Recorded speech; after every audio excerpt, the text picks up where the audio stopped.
Então, boa noite a todos, né? Queria agradecer ao professor Emílio pelo convite. É uma honra palestrar, né, no terceiro webinar do laboratório, ao qual eu faço parte atualmente como doutoranda, mas tenho uma história já antiga com o laboratório desde a iniciação científica, então me sinto muito honrada de verdade. Eu hoje venho trazer um pouquinho, então, né, alguns conceitos a respeito da microbiota, o que sabemos a respeito dessa microbiota, a colonização e algumas relações dessa microbiota com a saúde e com a doença. Então, eu vou colocar aqui a minha apresentação e aí a gente já vai, né, conversando a respeito.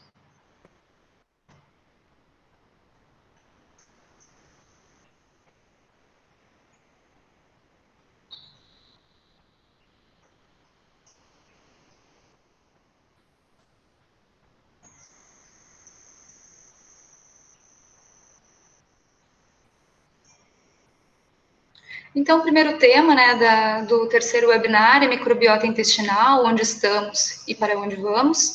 Então, como eu havia falado, vamos fazer aí uma conversa, né, mais voltada para a microbiota e o papel da microbiota na saúde e na doença. Nós temos, né, aproximadamente 10 trilhões de células no nosso corpo, isso incluindo células epiteliais, células musculares e células nervosas. Estima-se que nós tenhamos cerca de 10 vezes mais micro-organismos na nossa composição do que as próprias células eucariontes animais que nós temos. Então, esses micro-organismos, eles compreendem aproximadamente, né, 100 trilhões de micro-organismos, onde estão contidos bactérias, fungos, vírus e alguns protozoários comensais. As bactérias acabam sendo os micro-organismos dominantes, né, que são encontrados em maior quantidade e também maior diversidade. Então, os focos dos estudos acabam ficando, né, um pouco mais em cima das bactérias. Então, como eu já falei, a microbiota é o conjunto, né, a totalidade desses micro-organismos que estão no nosso corpo. E aí a microbiota pode ser dividida em microbiota residente e microbiota transitória. Essa microbiota residente, como o próprio nome já nos indica, são aqueles micro-organismos que costumam, né, habitar o nosso corpo, seja interna ou externamente. Então, são micro-organismos que são encontrados com uma maior regularidade no nosso corpo. Tem determinados locais em que eles costumam, então, colonizar e ali, geralmente, eles são encontrados. Quando a gente se refere à microbiota transitória, estamos nos referindo, então, a micro-organismos que dificilmente conseguem se instalar no nosso corpo. Porque quando a nossa microbiota residente, ela está em equilíbrio com o nosso corpo, né, a microbiota e o hospedeiro, eles estão em simbiose, essa microbiota residente, ela acaba competindo com esses micro-organismos transitórios, esses micro-organismos transientes, que muitas vezes podem até ser patogênicos, e aí eles dificilmente conseguem acabar, né, realmente se instalando quando a nossa microbiota residente, né, ela está ok. A nossa colonização microbiana, seja das superfícies internas quanto da superfície externa do nosso corpo, ela vai iniciar a partir do nascimento. E vários fatores vão influenciar essa colonização. Fatores relacionados ao próprio momento do parto, os fatores ao redor, as pessoas que estão ao redor e vários fatores ao longo da nossa vida. E por isso que nós temos, então, uma ampla colonização microbiana no nosso corpo, mas uma microbiota muito diversificada em determinados locais do nosso corpo.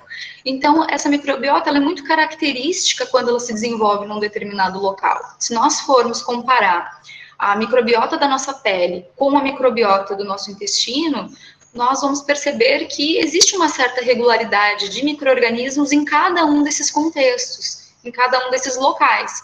E porque as características do próprio local que vão fazer com que as bactérias consigam ali, que os micro-organismos consigam ali se instalar, né? A anatomia do local, a fisiologia do local. Essa microbiota, uma vez formada, né, sua composição, ela é relativamente estável ao longo da vida, ao longo do tempo. Claro que tem algumas modificações em alguns períodos da nossa vida, como o nosso início, né, após o nascimento e também, né, no nosso envelhecimento e alguns outros momentos em que a microbiota possa sofrer algumas perturbações, mas no geral ela se mantém estável. Aqui são alguns locais, então, onde nós temos colonização, né? Essa colonização, ela é extensa, né, na pele, na nasofaringe, cavidade bucal, trato genital, intestino, que é o nosso foco aqui, e tem alguns locais que são considerados estéreis, né? Alguns locais em que não há microbiota. Então, nosso sangue, tecido nervoso, líquor, são locais que não são colonizados habitualmente. E quando alguns micro-organismos são encontrados nestes locais, pode ser algum micro-organismo desses transitórios que acabou conseguindo, né, invadir, às vezes se instalar, e pode estar relacionado, sim, com algum processo, né, de patologia. Por muito tempo, nós tínhamos a ideia de que o trato gastrointestinal estava relacionado com digestão e absorção de nutrientes e que o intestino grosso, mais especificamente, um local de reabsorção de água, né, e consequentemente, a partir da retirada dessa água dos resíduos alimentares, vai havendo a solidificação desse material e a formação das fezes. De um tempo para cá, esse local, o intestino grosso, ele passou a ser visto com outros olhos, né? Então, começou a ter um aumento crescente, né, da comunidade científica em cima da microbiota intestinal. E aí, ali, pelo início dos anos 2000, por aí, começaram a aumentar o número de estudos, e estudos até a nível mundial, feitos nos Estados Unidos, na Europa, para tentar entender um pouco mais a respeito dessa microbiota e desses integrantes, né, da microbiota. E hoje nós já temos, né, evidências científicas de que a microbiota ela tem um papel importante no metabolismo de alguns compostos químicos, tem outras funções importantes também, e que estão relacionados, né, à saúde e que também pode influenciar no processo de doença. A nossa colonização intestinal, ela no início da vida, ela apresenta uma menor diversidade de micro-organismos e também é mais instável, então ela é mais sujeita a perturbações. Ali pelos nossos primeiros dias de vida, nós temos uma microbiota mais aeróbia, né? Os micro-organismos, eles precisam de oxigênio, e à medida que nós vamos nos desenvolvendo e alguns fatores ambientais vão influenciando nessa microbiota, essa microbiota vai modificando. Então, vai aumentando, né, o número de bactérias anaeróbias facultativas, à medida que esse trato gastrointestinal vai se tornando mais anaeróbico, essas facultativas vão consumindo esse oxigênio do local e gradualmente vão sendo substituídas por anaeróbias obrigatórias. Então, aqui vários fatores influenciam e a introdução, né, de alimentos sólidos também vai contribuir para essa modificação. O nosso trato gastrointestinal, ele inicia a colonização com a cavidade oral, né? Então, os micro-organismos que estão presentes na nossa cavidade oral, eles são deglutidos, e a partir dali eles são enviados, né, para as partes subsequentes do trato gastrointestinal. Estômago e duodeno são dois locais que são pouco colonizados devido ao pH, né? O ambiente ele é ácido, então ele não favorece a instalação de micro-organismos, de uma diversidade, né, de micro-organismos. À medida que vamos descendo, né, em direção ao intestino grosso, essa colonização vai aumentando e realmente no intestino grosso essa colonização ela é bem densa. Então o intestino grosso, o cólon, ele é altamente colonizado, ele tem uma diversidade microbiana muito grande e se a gente for comparar dentro do trato gastrointestinal, o cólon é o que tem a maior diversidade microbiana, e quando a gente compara esse intestino grosso com o restante do corpo, a gente percebe que cerca de 70% dos micro-organismos do nosso corpo todo estão presentes, né, a maioria deles estão presentes no cólon. Cerca de 500 a 600 espécies diferentes, sendo principalmente espécies de bactérias, residem, então, né, podem ser encontradas no trato gastrointestinal, mais especificamente no cólon. Temos alguns filos importantes dos micro-organismos que são encontrados no trato gastrointestinal, principalmente nos intestinos delgado e grosso. Esses micro-organismos, eles pertencem a 4 filos principais, que são os bacteroidetes, os firmicutes, a actinobactéria e o proteobactéria. Então, por exemplo, dentro ali dos micro-organismos que estão, né, no intestino delgado, nós temos ali do filo Firmicutes os representantes, que são os lactobacilos, que são muito importantes. Dentro lá dos bacteroidetes, nós temos algumas famílias que abrangem algumas espécies importantes, como a Prevotella, por exemplo, que fermenta, né, algumas fibras, alguns outros bacterióides. Então, temos alguns outros micro-organismos ali, né, dispersos por este local. A diversidade bacteriana, essa diversidade vai aumentando de acordo com o nosso crescimento, com o nosso desenvolvimento. Então, se a gente comparar do início do nascimento até os 3 anos de idade, a gente vai observar que tem uma modificação nesse perfil de colonização. Porque no início ali, né, 1, 2 meses, por exemplo, tem a ingestão de leite, então as bactérias que estão relacionadas aos açúcares do leite, como bifidobactérias e lactobacilos, eles estarão aumentados. À medida que a introdução de sólidos e os ambientes, né, os fatores ambientais onde essa criança está inserida, eles vão conseguindo influenciar, essa microbiota ela vai sofrendo modificações e se torna um pouco mais estável ali por volta dos 3 anos de idade. Então, ali no início da vida, né, uma menor diversidade. Quando chegamos ali por volta dos 3 anos de idade, a nossa microbiota ela já se comporta de uma forma semelhante à microbiota que é encontrada na vida adulta, porque os nossos hábitos alimentares já são mais semelhantes com o que a gente vai acabar, né, tendo aí para o resto da nossa vida. Mas existem alguns momentos em que essa microbiota ela pode apresentar uma diversidade, uma modificação. Então, na gestação, são encontrados, né, outros tipos de bactérias que não são encontrados fora desse período, aumentando, então, assim, a diversidade microbiana. Mas após o parto, um tempo após o parto, essa diversidade reduz e a composição microbiana da gestante, ela, né, da mulher após o parto, ela volta ao normal.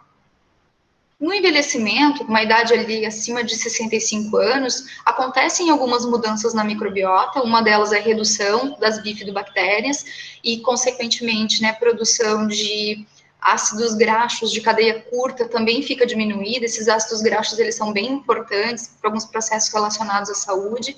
Então, é importante ressaltar que alguns idosos, eles têm algumas patologias, às vezes, né, fazem utilização de algum medicamento, às vezes até mesmo de vários medicamentos, né, são polimedicados, alguns distúrbios de mastigação, então alguns fatores que podem alterar, né, a dieta e podem acabar alterando também a microbiota do idoso.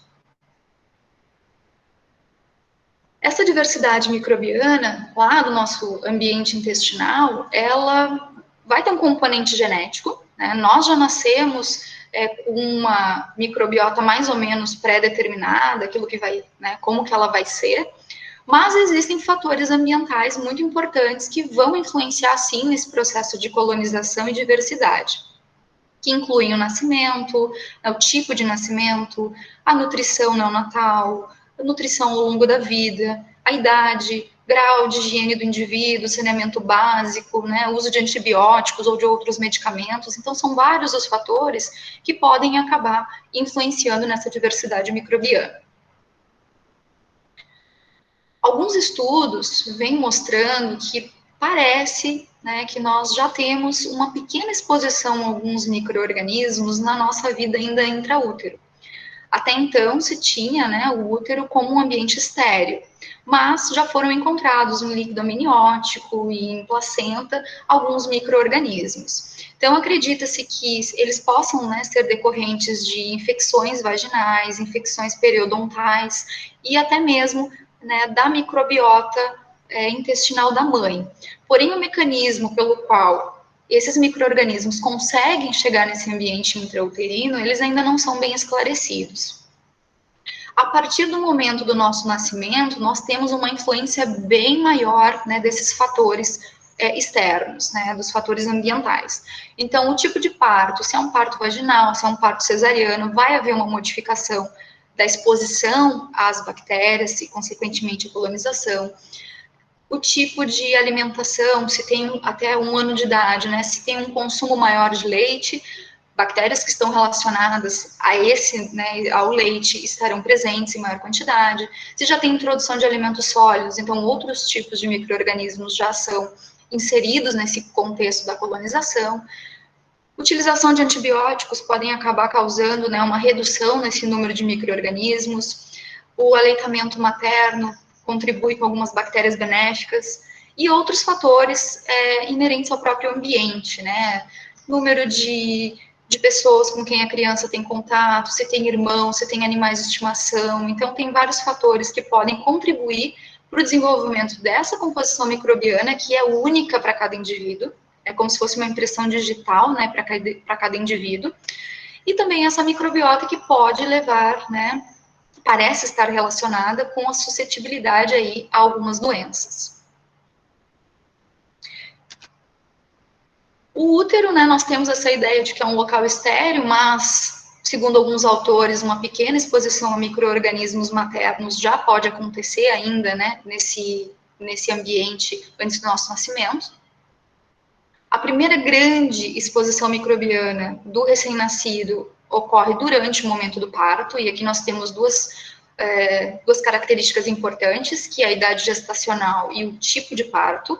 Então, a idade gestacional se refere se essa criança ela nasceu prematura, né, com menos de 37 semanas de gestação, ou uma criança que nasceu a termo, entre 37 e 41 semanas de gestação, vai haver um padrão de bactérias diferentes encontrados na microbiota dessas crianças. Então, as crianças que nascem a termo têm, por exemplo, uma quantidade maior de bifidobactérios que são benéficos. Claro que algumas crianças que nascem prematuras, elas podem ficar expostas ao ambiente hospitalar por mais tempo, algumas podem, né, ficar internadas na UTI, utilizarem alguns medicamentos, e isso vai influenciar bastante, né, na composição microbiana. O tipo de parto é outro fator importante. Se as crianças nascem de parto vaginal, eles vão entrar em contato com a mucosa vaginal, com as secreções vaginais e também intestinais da mãe. Então, o número de lactobacilos, de enterobactérias, vai ser aumentado nessas crianças. Já as crianças que nascem, né, de parto cesariana, elas não passam pelo canal vaginal, elas têm contato com a pele da mãe. Então, elas apresentam um número maior de bactérias relacionadas à pele, como Staphylococcus, Propionibacterium, né, entre outros. Uma outra característica importante, então, diz respeito à amamentação. A amamentação ela é significativa na determinação dessa microbiota intestinal.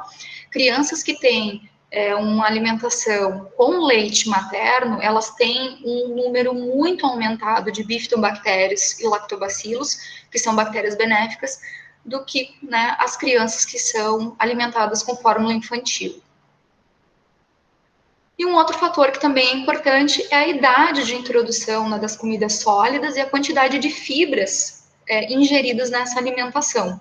Então, as crianças que têm uma introdução de alimentos sólidos, né, antes dos 12 meses, elas têm um padrão de micro-organismos um pouquinho diferentes do que aquelas crianças que introduziram esses sólidos aí, né, acima dos 12 meses, e bifidobacterium está presente, né, nessas crianças, né, da introdução de sólidos mais tardio. Fibras, né, uma dieta pobre em fibras, ela faz com que se tenha um aumento de um filo chamado Firmicutes, então, bactérias do filo Firmicutes, enquanto as crianças que têm, né, uma utilização de uma ingestão maior de fibras na dieta, elas já têm, né, um aumento dos bacteroidetes.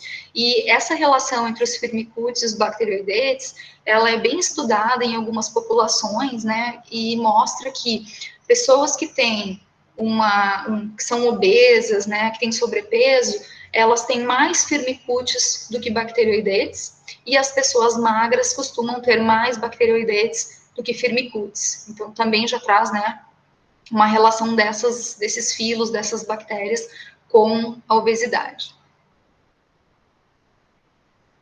Então, aqui falei, né, desses fatores que são considerados fatores maiores, né, a genética, os fatores maternos, a idade gestacional, o modo de parto, a idade, né, de introdução de sólidos, o tempo de amamentação, tipo de alimentação, né, se foi leite materno ou fórmula, e os antibióticos, né, que podem perturbar a microbiota intestinal e acabar eliminando não, mas reduzindo, né, a quantidade de bactérias residentes que, uma vez reduzidas, não vão conseguir mais atuar de forma correta, como elas estão acostumadas ali, né, competição, e aí os patógenos podem conseguir se instalar e com isso algumas doenças também aparecerem.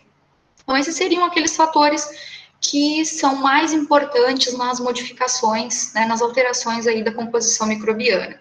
Existem outros fatores que são considerados fatores menores. Então, contato com outras pessoas, né? Se a criança tem irmãos, os irmãozinhos brincam na rua e entram em contato com essa criança, contato com animais domésticos, localização geográfica, né? Viagens, mudanças de fuso horário, hábitos culturais e alimentares de determinadas regiões, calor extremo, frio extremo. Então, tem alguns fatores, esses fatores acabam contribuindo, mas em menor grau quando comparados, né, aos fatores considerados maiores ali que eu falei anteriormente.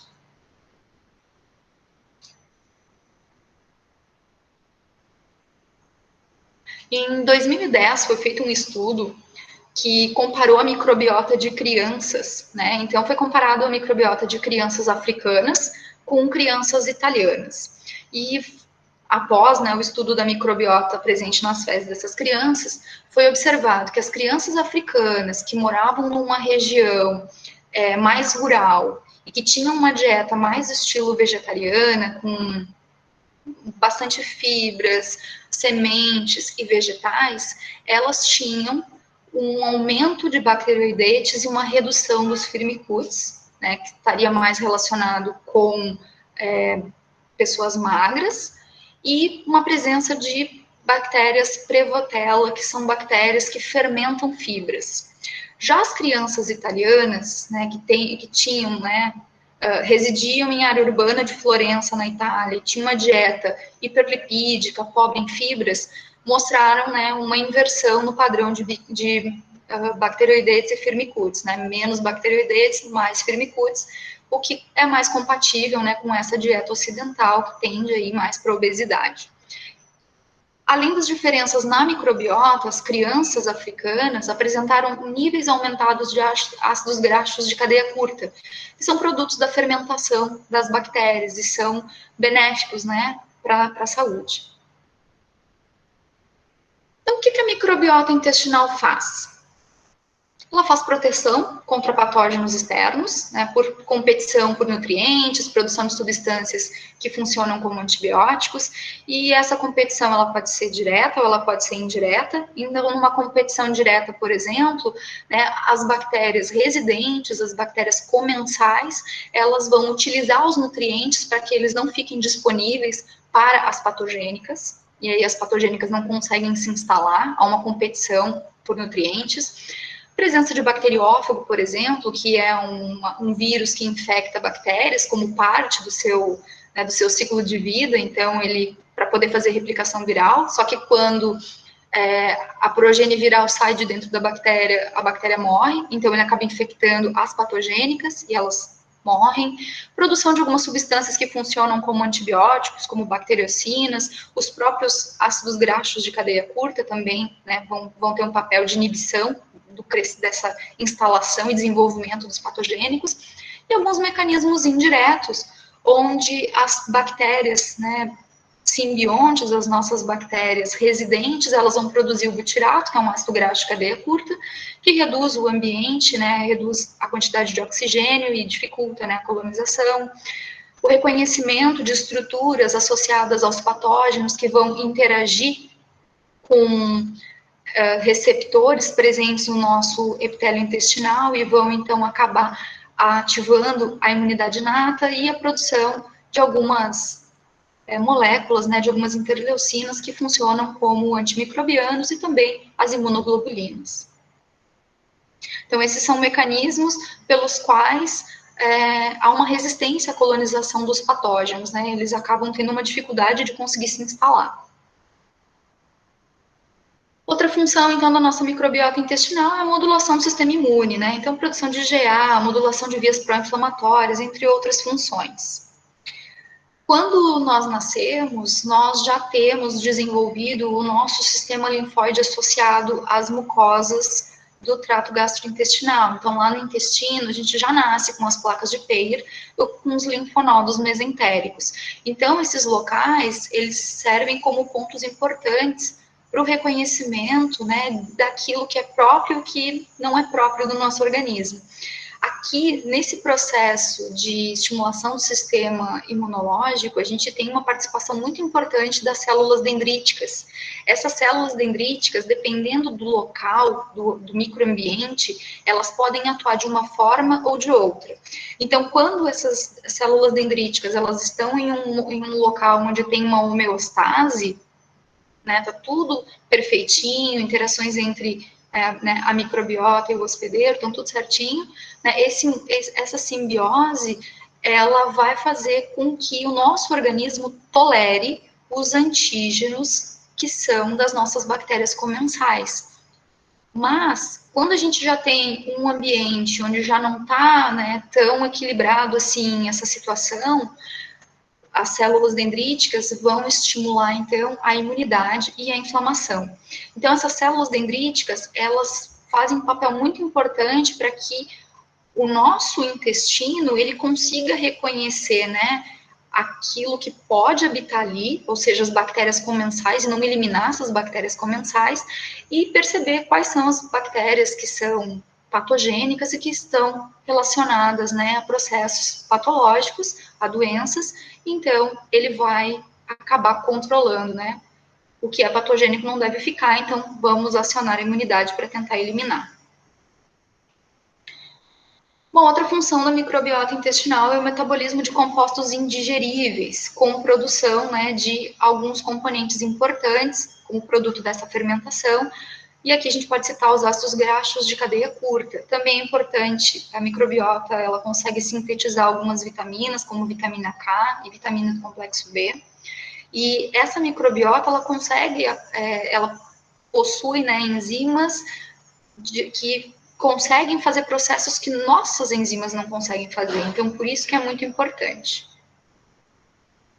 Uma dieta que é rica em fibras, né, ela vai fornecer um substrato para a microbiota intestinal, para que haja uma fermentação dessas fibras e a produção dos ácidos graxos de cadeia curta. Esses ácidos graxos de cadeia curta, eles serão absorvidos pelo nosso epitélio intestinal e vão chegar na nossa circulação e, a partir dali, serão distribuídos para a musculatura esquelética, para fígado, para tecido adiposo, que é onde esses ácidos graxos desempenham funções importantes. Então, existem diferentes ácidos graxos de cadeia curta, porém, esses três, que são o butirato, o propionato e o acetato, são aqueles que exercem alguns papéis bem significativos. Então, o butirato, ele funciona como a principal fonte de energia para os colonócitos, né, para as células intestinais dos humanos, está relacionado com a ativação da gliconeogênese intestinal. O propionato também está relacionado com a gliconeogênese, só que hepática. O propionato também tem um papel importante na regulação da saciedade, porque ele acaba interagindo com receptores para ácidos graxos que estão presentes no intestino e promovendo, então, uma saciedade no indivíduo. O acetato, ele é importante para o crescimento de outros micro-organismos, né, para outras bactérias. Nos tecidos periféricos, o acetato é utilizado no metabolismo do colesterol, lipogênese, e também parece ter um papel, né, na regulação central aí do apetite. A microbiota, a gente já viu, né, que ela tem um papel importante na saúde, né, quando essa microbiota ela está em equilíbrio com o hospedeiro, né, ela traz muitos benefícios, mas ela também parece estar envolvida com o desenvolvimento ou progressão de algumas doenças. Alguns estudos demonstram uma menor diversidade bacteriana em pessoas que têm doença inflamatória, doença intestinal, diabetes tipo 1, tipo 2, doença celíaca e na obesidade. Então, ao analisar as fezes desses indivíduos, eles têm uma diversidade bacteriana menor quando comparado aos controles saudáveis. Porém, a gente ainda não consegue explicar, né, se a doença reduz essa diversidade microbiana, ou se essa diversidade microbiana reduzida que está envolvida na patogênese da doença. Então, ainda existem muitas lacunas, né, para preencher e embora saiba, né, que há essa diversidade menor nesses indivíduos com essas patologias, ainda não consegue se estabelecer, né, quem causa o quê. Então, para finalizar, né, a nossa conversa, alguns fatores que influenciam, né, alguns fatores que vão influenciar, então, essa microbiota intestinal, eles incluem alterações no pH, um aumento no consumo de proteínas, ingestão de ácidos graxos saturados, utilização de alguns medicamentos, como os antibióticos, inibidores da bomba de prótons, que também vão alterar a produção do ácido clorídrico e interferir no pH. Isso parece, então, né, levar aí algumas situações, como a redução da produção dos ácidos graxos de cadeia curta, um aumento no risco de desenvolvimento de doença cardiovascular, resistência à insulina, aumento, né, de risco de diarreia. Também está se estudando bastante, né, essa parte da microbiota com um eixo, né, do cérebro, então um declínio cognitivo.